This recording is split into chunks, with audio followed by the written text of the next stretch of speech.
السلام علی الحسین وعلی علی ابن الحسین۔ اعوذ باللہ من الشیطان الرجیم، بسم اللہ الرحمن الرحیم۔ السلام علی الحسین وعلی علی ابن الحسین وعلی اولاد الحسین وعلی اصحاب الحسین۔ ناظرین اکرام، السلام علیکم ورحمۃ اللہ۔ آپ سبھی کا اس پروگرام میں استقبال کرتے ہیں کہ ہم مسلسل اس میں گفتگو کر رہے ہیں امام حسین علیہ السلام کے اس سفر میں آپ کی جو حکمت عملی رہی، ہر قدم پر آپ نے جو حکمت کے تحت جو کارنامے انجام دیے ہیں، اس میں ہمیں بھی کیا سیکھنے کو ملتا ہے۔ تو بات یہاں پر جا کر کے پچھلے ایپیسوڈ میں تمام ہو گئی تھی کہ یہ سفر کس طرح سے مدینے سے شروع ہوا اور مکے میں جب داخل ہوئے کتنے مہینے وہاں رہے، اور حج کے 2 دن پہلے اب مکے سے بھی سفر کر کے کوفے کی طرف جا رہے ہیں۔ وہ بات الگ ہے کہ درمیان میں کربلا میں آپ کو جب پہنچے ہیں تو وہاں روکا گیا اور وہ واقعہ رونما ہوا۔ آج کا اور آنے والے کل کا خاص جو یہ 2 ایپیسوڈ ہے، اس میں ہم یہ گفتگو کریں گے، یعنی ہم پھر سے وہیں سے چلیں گے مدینے سے اور کربلا تک کا یہ سفر اس نظریے سے گفتگو کریں گے کہ امام حسین علیہ السلام کی کیا حکمت عملی رہی ہے کہ آپ خواتین کو ساتھ میں لے کے جا رہے ہیں، آپ چھوٹے چھوٹے بچوں کو لے کر کے کربلا میں جا رہے ہیں، ان کی شہادت کو پیش کر رہے ہیں، کیا وجہ ہے؟ انشاءاللہ ان سوالوں کے جوابات کو آپ تک پہنچائیں گے حجت الاسلام والمسلمین علی جناب مولانا سید روح ظفر رضوی صاحب۔ آئیے ملاقات کرواتے ہیں۔ السلام علیکم ورحمۃ اللہ۔ علیکم السلام ورحمۃ اللہ وبرکاتہ۔ اگر جو گفتگو ہمیں اپنے ناظرین سے کی، یہی سوال بھی ہے کہ یہ سفر جو ہے دیکھا جائے تو اس کا جو نتیجہ ہے وہ شہادت ہے اور اسیری ہے، تو کیوں امام حسین علیہ السلام امام معصوم ہوتے ہوئے، جانتے ہوئے ہر چیز، اس کے باوجود بھی خواتین کو بھی اور بچوں کو بھی اپنے ساتھ میں لے جا رہے ہیں؟ کیا حکمت عملی رہی ہوگی؟ بسم اللہ الرحمن الرحیم۔ سب سے پہلے تمام ناظرین کی خدمت میں تعزیت پیش کرتے ہیں اس ایام عزا کی، اور خدا کا شکر ادا کرتے ہیں کہ اس نے یہ توفیق دی کہ ہم عزائے حسینی میں شریک ہو کر سوگوار مادر حسین کو پرسہ پیش کر رہے ہیں۔ یقیناً یہ ذکر اور یہ گفتگو ذریعہ بنے گی کہ ہم حسینی پیغام کو بھی عام کریں اور جو اصلی سوگوار ہیں عزائے حسینی کے، ان تک ہم اپنی تعزیت کو بھی پہنچا سکیں۔ جی، بہترین سوال ہے جو آپ نے فرمایا۔ یقیناً کسی بھی خاص مہم کو طے کرنے کے لیے، کسی بھی خاص کام کو انجام دینے کے لیے جب انسان کی پلاننگ ہوتی ہے، منصوبہ ہوتا ہے، تو اس میں ہر ذی عقل، جو بھی صاحب عقل ہیں، وہ یہ دیکھتے ہیں کہ اس میں نقصان اور فائدہ کیا ہے۔ بہت سے لوگ یہ دیکھتے ہیں کہ نقصان نہ ہو تو کام کر لیا جائے، بہت سے لوگ یہ دیکھتے ہیں کہ فائدہ ہو تو کام کر لیا جائے، لیکن جو مکمل ہوش و حواس اور عقل کے ساتھ کام کرتے ہیں وہ یہ دیکھتے ہیں کہ دونوں فائدہ بھی ہونا چاہیے اور نقصان بھی نہیں ہونا چاہیے۔ اچھا، اب اگر آپ اس بات پر توجہ کریں تو اس مقدمے کے ساتھ سرکار سید الشہداء امام حسین علیہ السلام جب خود جا رہے ہیں تو وہ اپنے ساتھ عورتوں اور بچوں کو لے کر کیوں جا رہے ہیں؟ ہاں، یہ سوال ہے۔ صحیح۔ یہ سوال اسی وقت، یہ ابہام، بات کلیئر نہیں تھی، صاف نہیں تھی، یہ ابہام اسی وقت پیش آیا تھا جب آغاز سفر تھا۔ اچھا، جناب ابن عباس نے امام سے سوال کیا، آپ جا رہے ہیں، اگر پہلے آ کے مشورہ دیا، روکا، امام نے کہا جانا ضروری ہے سفر کے لیے۔ اچھا، اس وقت جو آپ نے سوال کیا ہے وہ یہی ہے، ابن عباس نے جو سوال کیا ہے امام سے کہ اگر آپ جا رہے ہیں تو آپ عورتوں اور بچوں کو لے کر کیوں جا رہے ہیں؟ وہ بھی آپ نے عراق کا رخ کیا ہے، جبکہ آپ عراق والوں کی بے وفائی کو جانتے ہیں. یہ الفاظ ہیں ان کے. اچھا. آپ جانتے ہیں، اس سے باخبر ہیں. کہیں ایسا نہ ہو کہ آپ ان کو لے کر جائیں. یہ گفتگو ہے ابن عباس کی امام کے سامنے. اچھا. ایسا نہ ہو کہ جیسے عثمان ابن عفان کو ان کے سامنے یعنی بچوں کے سامنے انہیں قتل کر دیا مخالفین نے، ایسا نہ ہو کہ آپ کو بھی آپ کے بیوی بچوں کے سامنے، عورتوں اور بچوں کے سامنے قتل کر دیا جائے.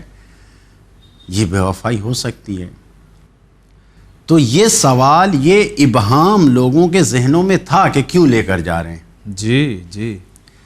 تو اب جو ایسے مخلصین اور ایسے علماء و دانشور رہے ہیں جنہوں نے کربلا کی خدمت کی غرض سے، کسی اور غرض سے نہیں، مال و دولت کی غرض سے نہیں، حکومت و سلطنت کے مورخ بن کر نہیں، بلکہ جنہوں نے صرف امام سے اپنی محبت کا اظہار کرنے کے لیے، ایسے علماء و دانشوروں نے جو جواب یہاں پر پیش کیا ہے، 3 حوالے سے گفتگو کی گئی ہے. اچھا. پہلا جواب جو دیا گیا ہے کہ امام کے اس کام میں ارادہ اور مشیت الہی شامل تھی، اور یہی مشیت پروردگار تھا کہ امام، پروردگار کا ارادہ تھا، مشیت تھی کہ امام لے کر جائیں. ٹھیک.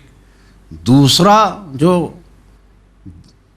پہلو پیش کیا گیا ہے وہ یہ کہ مذہبی عنوان سے بھی اس کی تاثیر تھی، لہٰذا لے جانا ضروری تھا. جی.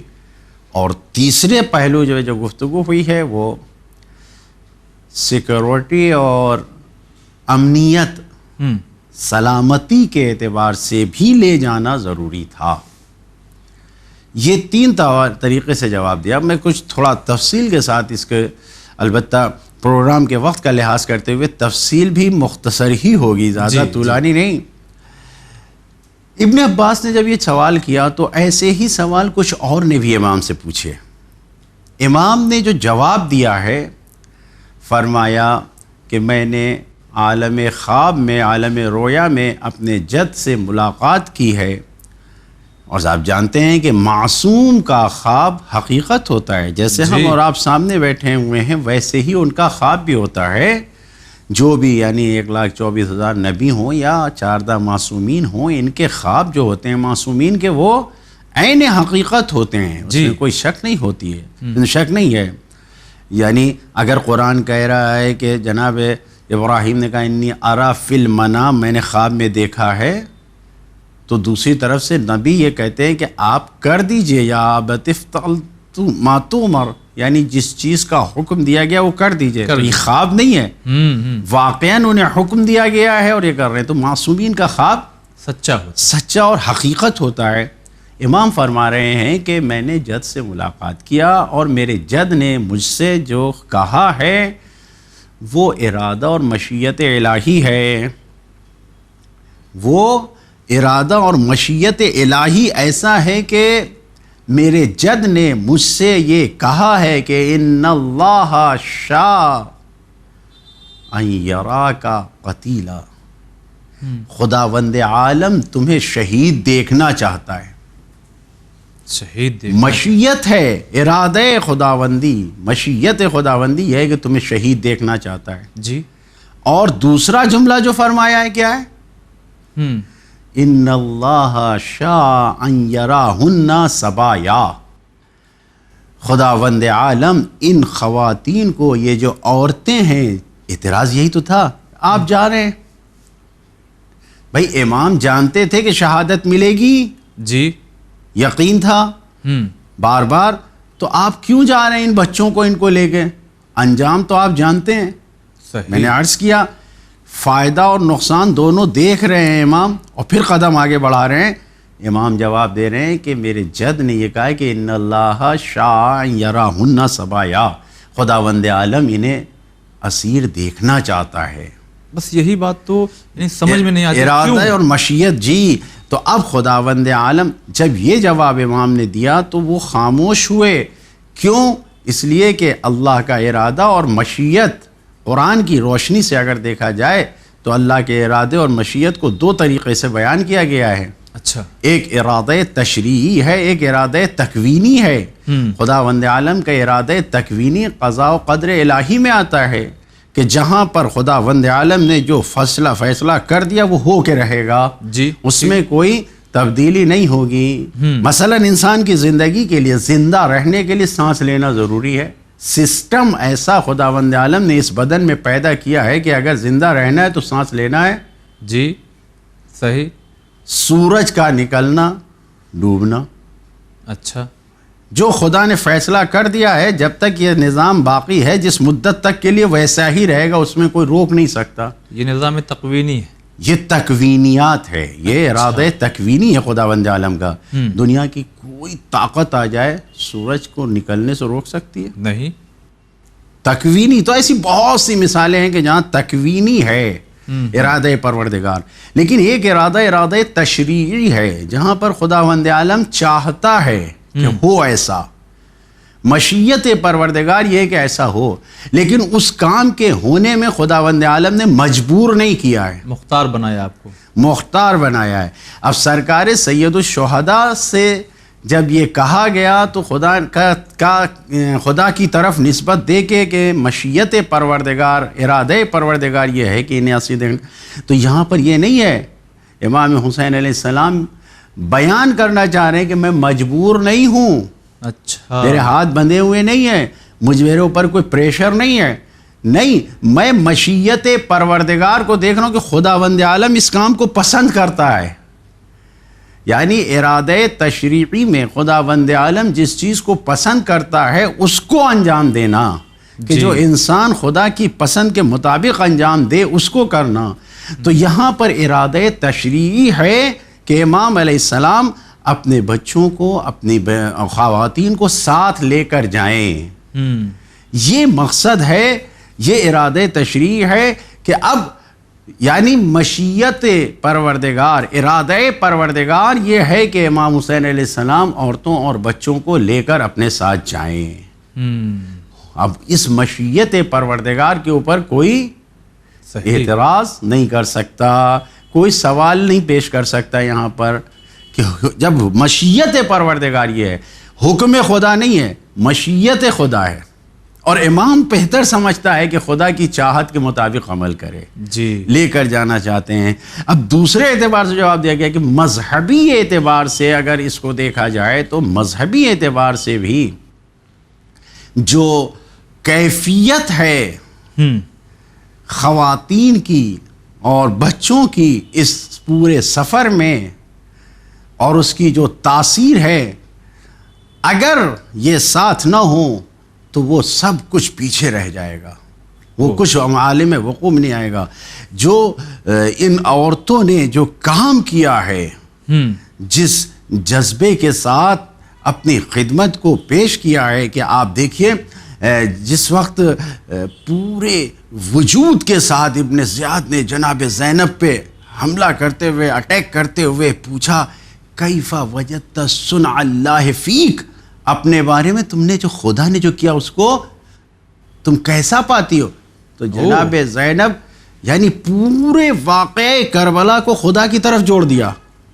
اور جناب زینب نے اپنے ایک جواب سے ما رأیت الا جمیلا، ساری محنت پہ اس کے پانی پھیر دیا کہ اگر خدا کی نگاہ سے تو دیکھ رہے تو خدا نے جو کچھ کیا بہتر کیا ہے. مذہبی تاثیر آپ دیکھیے جناب زینب کے جواب کی کہ جناب زینب نے وہاں پر یہ بتا دیا کہ تو نہیں سمجھ سکتا کہ ہم کس منزل کمال سے گفتگو کر رہے ہیں. اگر تو نے میرے بھائی کو قتل کیا ہے، اگر تو نے میرے بچوں کو قیدی بنایا ہے، اگر مجھے اسیر بنایا ہے، تو اگر منزل پروردگار پہ اگر تو یہ کہ صنعت خدا کیا ہے وہاں پر تو پوچھنا چاہ رہا ہے، تو قربت خدا، خدا کی بارگاہ میں قریب ہونے کا یہ بہترین ذریعہ ہے کہ تو نہیں سمجھ سکتا. یہ تاثیر مذہبی طور پر پوری سماج میں، یعنی اگر مذہبی رخ سے دیکھا جائے تو عورتوں اور بچوں کے ذریعے واقع کربلا جو عام ہو رہا ہے، اگر یہ ہستیاں ساتھ میں نہ ہوتی تو تاریخ کے اوراق خالی رہ جاتے اچھا، اس مذہبی تاثیر سے، لہٰذا ان کا ساتھ میں رہنا ضروری تھا۔ جی مختصر کرتے ہوئے کہ تیسرا جو پہلو ہے، جو تیسرا محور ہے، اس تیسرے محور کی طرف جب آپ جائیں گے تو امام حسین علیہ السلام ان بچوں کو اور ان عورتوں کو اپنے ساتھ لے کر جا رہے ہیں۔ حکومتوں کا مزاج کیا تھا؟ تاریخ بشریت میں جتنی حکومتیں آئی ہیں، وہ حکومتیں جو عدل و انصاف پر قائم نہیں تھیں، ان کا کام یہ تھا کہ وہ ظلم کریں۔ اب اس ظلم کرنے میں آپ دیکھ لیجئے تاریخ میں یہ موجود ہے کہ جب خود اس جو مد مقابل ہے اگر اس تک رسائی نہیں ہوتی تھی تو وہ کیا کرتے تھے؟ وہ عورتوں اور بچوں کو اسیر بنا کے اپنا مقصد حاصل کرتے تھے۔ جی امام حسین علیہ السلام اگر ان عورتوں کو، ان بچوں کو مدینے میں چھوڑ کر جاتے تو پھر ہوتا کیا؟ امام تو نکل جاتے، امام کو سفر کرنا ہے، جانا ہے۔ ادھر یزیدی حکومت کو جب یہ پتہ چلتا کہ امام کے بچے اور امام کے خواتین مدینے میں موجود ہیں اور امام حسین نہیں ہیں، ان تک دسترسی نہیں ہے، تو یہ اپنے لشکر کو بھیج کر چڑھائی کر کے مدینے سے ان عورتوں کو، ان بچوں کو قیدی بنا لیتے۔ اچھا، اور ان کو قیدی بنانے کے بعد، ان کو اسیر کرنے کے بعد، قید میں لانے کے بعد، پھر اب یہ امام حسین تک کہیں نہ کہیں سے کسی طریقے سے یہ پیغام بھیجتے کہ اگر تمہیں اپنے عورتوں کی، اپنے بچوں کی جان چاہیے تو تم خود حاضر ہو۔ اور اس طریقے سے جو سیرت تھی، جو پائی جاتی ہے، اس کی بنیاد پر یہ امام حسین علیہ السلام کو بلاتے۔ اب اگر امام حسین علیہ السلام نہیں آتے، انکار کرتے، جی تو ادھر عورتیں اور بچے، ان کے ساتھ ظلم ہوتا، ان کی بے عزتی کی جاتی، ان کو اذیتیں پہنچائی جاتی، تکلیف پہنچائی جاتی، اور پھر وہ جو برے امور انجام دیے جاتے ہیں، سب کچھ ایک اسیر اور قیدی کے ساتھ وہ کیے جاتے، یا قتل کر دیتے، قتل کیے جاتے، بے حرمتی کی جاتی، سب کیا تھا۔ اور اگر امام حسین علیہ السلام آ جاتے ان بچوں اور ان کو قید سے نجات دلانے کے لیے، تو وہ مقصد حسینی کہ جو ظلم کے خلاف احتجاج کرنا تھا، جو پہچانوانا تھا کہ یہ حاکم فاسق ہے، یہ فاجر ہے، یہ ظالم ہے، وہ مقصد ختم ہو جاتا۔ دنیا میں یہی کہا جاتا کہ یہ کون ہے؟ فیملی کو بچانے کے لیے آئے ہیں، اور پھر نہ جانے کتنا سیکریٹ طریقے سے، بالکل مرموزانہ رمز کے ساتھ ان کو شہید کر دیا جاتا، ان کو قتل کر دیا جاتا، اور کوئی پیغام نہیں، کچھ نہیں، امام مارے جاتے، اور اس طریقے سے پورا سیناریو سامنے آتا۔ میں یہ بات اپنی طرف نہیں، سید ابن طاؤس نے اس بات کو لکھا ہے کہ اگر امام حسین علیہ السلام اپنی خاصات، اپنی خواتین اور بچوں کو لے کر نہیں جاتے تو اس وقت کی حکومت کا رویہ یہی ہوتا کہ وہ ان بچوں کو اور ان عورتوں کو گرفتار کر کے اپنے پاس لے جاتے، یا یہ کہ اگر مدینے سے نکال کر کسی اور جگہ پر بھی پہنچا دیتے امام ان بچوں کو، ان عورتوں کو، تو وہاں سے انہیں گرفتار کر لیا جاتا اور ساتھ میں لے آیا جاتا، اور پھر اس کے بعد امام کو جیسا کہ حکومتیں کرتی تھیں بلا کر اور مرموزانہ طریقے سے، بالکل سری طریقے سے قتل کر کے کام ختم کر دیا جاتا، اور پھر دین کا وجود ختم کر دیا جاتا۔ لہٰذا یہ چیز بالکل سامنے آنے والی تھی۔ اس پیش نظر، اس بنیاد پر امام حسین علیہ السلام نے عورتوں کو، بچوں کو ساتھ میں لیا اور لے کر اپنے ساتھ ساتھ سفر کو آگے بڑھایا۔ لہٰذا امید ہے کہ اس سوال کا جواب اگر ذہنوں میں ہے تو 3 وجہیں بیان کی گئی ہیں۔ پہلی وجہ یہ تھی کہ خود مشیت پروردگار اور ارادہ پروردگار یہ تھا کہ یہ واقعہ پیش آئے، اور یہ اجبار نہیں بلکہ اطاعت پروردگار میں یہ واقعہ پیش آئے۔ دوسری طور پر، دوسرے طریقے سے، دوسرا پہلو یہ ہے کہ خود اس کی تاثیر کیا ہے تاریخ میں ان کا ساتھ میں رہنے کا، وہ بھی سامنے آئے۔ اور تیسری بات یہ کہ سیکورٹی اور امنیت کے اعتبار سے، جان کی سلامتی اور مقصد کی حفاظت کے نظر سے ضروری تھا کہ امام ساتھ میں لے کر ان کو آئیں، اور یہ قافلہ، یہ راستہ پورا ساتھ چلے، اور امام کے ساتھ ساتھ رہیں اور پھر جیسا ہوا ہے ویسا سامنے آئے۔ اچھا، سوال یہاں پر یہ بھی پیدا ہو رہا ہے، بہت ہی اہم ہے، ناظرین اس کو ذرا توجہ سنیے گا، کہ اب جب یہ سارے مقاصد ہیں امام حسین علیہ السلام کے کی خواتین کو لے چلے، مشیت بھی ہے اور یہ ساری چیزیں، تو خواتین کے جو کردار ہیں، ان کے جو کام ہیں، وہ مدینے سے نکلتے ہی ساتھ شروع ہو گئے یا شہادت کے بعد ان کے کارنامے جو ہیں وہ کھل کر کے سامنے آئے؟ یقیناً تاریخ کربلا میں اگر خواتین کا کردار دیکھنا ہے تو آپ تاریخ بشریت میں خواتین کا کردار دیکھیے۔ اچھا، تاریخ بشریت اور تاریخ قرآن سے اگر آپ دیکھیں گے، قرآن مجید نے جو نمونے پیش کیے ہیں خواتین کے، بہترین اعلیٰ ترین نمونہ پیش کیا ہے تاریخ کے زرین اوراق پہ، جن کے کردار کو نقش کیا گیا ہے اور ہمیشہ ان کا ذکر باقی ہے۔ قرآن مجید نے جن خواتین کا ذکر کیا ہے، اگر اس کو بیان کیا جائے اور ان کی زندگی کو بیان کیا جائے اور ان کی نمایاں کارکردگی کو بیان کیا جائے تو کافی وقت درکار ہے۔ صرف نام کی حد تک جناب آسیہ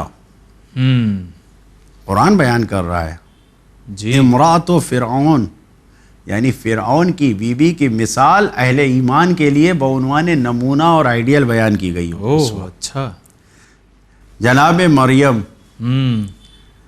یہ دو ایسی ہستیاں ہیں جس کو قرآن مجید نے بیان کیا ہے۔ صحیح۔ دوسری طرف سے ایسی خواتین کے بھی کردار کو بیان کیا گیا ہے کہ جو واقعاً تاریخ کے لیے بدنما، داغ دھبا ہیں، ننگ ہے، آر ہیں، اور قرآن مجید نے جو بیان کیا ہے کہ سبق حاصل کرنے کے لیے نوح اور لوط کی بیویوں کا تذکرہ کیا ہے، امرأۃ نوح و لوط، یہ دو کردار بھی سامنے آئے۔ تو تاریخ بشریت میں خواتین کا کردار واضح طریقے سے، یعنی مثبت طور پر بھی کہ بہترین کردار انجام دیا ہے، بہترین کارنامے انجام دیے ہیں ہر اعتبار سے، کہ قرآن جو ہمارے لیے بہرحال ہر میدان میں آئیڈیل ہے، تو قرآن مجید نے ان کو آئیڈیل بیان کیا ہے خواتین۔